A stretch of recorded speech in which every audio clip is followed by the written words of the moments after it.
Une chanteuse de légende, un sujet plus que jamais d'actualité et une actrice habitée par son rôle, aujourd'hui on parle du très jazzy mais pas très funky, Billie Holiday, une affaire d'état. Vois chez moi, chez moi. Jetez-moi ici.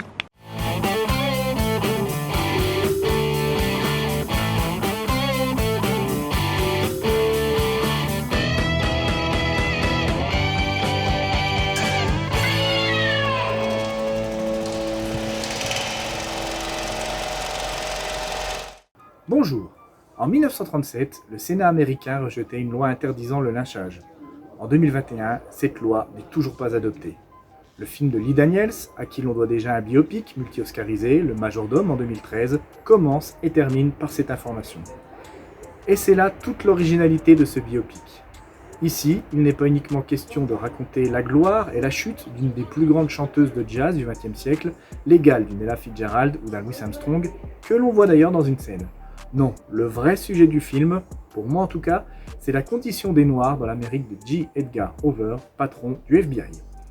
Officiellement, le FBI s'attaquait à Billie Holiday car c'était une consommatrice de drogue, telles que l'opium, l'héroïne ou encore la cocaïne. Alors c'est vrai que Billie Holiday se droguait pas mal, et c'est un euphémisme, et que ça a en partie entraîné sa fin précoce. Elle meurt à l'âge de 44 ans. Mais ce qui dérange surtout les autorités américaines, c'est son engagement pour les droits civiques à travers sa chanson Strange Fruit. Cette chanson évoque de façon lyrique les lynchages de Noirs pendus aux arbres dans les États du Sud. Voilà pour le contexte. Ce film est donc intéressant à voir pour l'aspect engagé. Sachez enfin qu'en 2016, pour son investiture, Trump a refusé à une chanteuse d'interpréter Strange Fruit. Un an après la mort ultra médiatisée de George Floyd, on voit bien à quel point ce sujet est toujours sensible.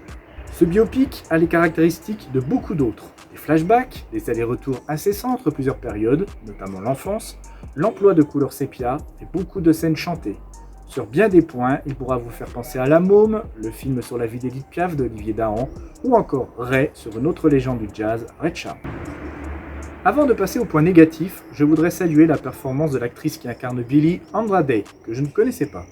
Elle ressemble physiquement davantage à Rihanna qu'à Billie Holiday, mais sa performance est époustouflante. C'est une artiste complète, à l'américaine, qui interprète elle-même les chansons du film de façon bluffante. Le film est un peu long, comme souvent avec les biopics, un peu plus de 2 heures. Une ou deux scènes de picousse dans les bras en moins n'auraient pas nui à l'ensemble. Il est également brutal, aussi bien les scènes que la façon de filmer, dérangeant avec des scènes de violence conjugale, de lynchage et des fameuses prises de drogue. Il nous interroge sur la déchéance de certaines célébrités qui semblent appeler à l'aide sous nos yeux, mais à qui l'on demande de continuer coûte que coûte. Eleanora Fagan, de son vrai nom, avait 2 ennemis mortels. Le FBI, qui poussait son entourage à la piéger, et la persécutait, comme Charlie Chaplin et les artistes suspectés d'être communistes, et surtout, elle-même par sa nature autodestructrice. Mais ce film est aussi instructif, envoûtant, bien que je ne sois pas un grand amateur de jazz, et l'on en sort un peu moins bête qu'avant d'entrer dans la salle. Sauf bien sûr si on connaissait déjà bien la vie de cet artiste et l'histoire des États-Unis des années 30 à 50, ou si l'on a lu le livre de Johann Hari dont le film est tiré. Sex, Drugs, Jazz and Racism, c'est le cocktail explosif de ce strange film que je recommande malgré quelques longueurs, mais où chacun peut y trouver son compte avec un peu de curiosité. A bientôt pour une nouvelle critique, n'hésitez pas à commenter, aimer ou partager cette vidéo et à vous abonner à la chaîne, et comme le dit Quentin Tarantino, Vive le cinéma!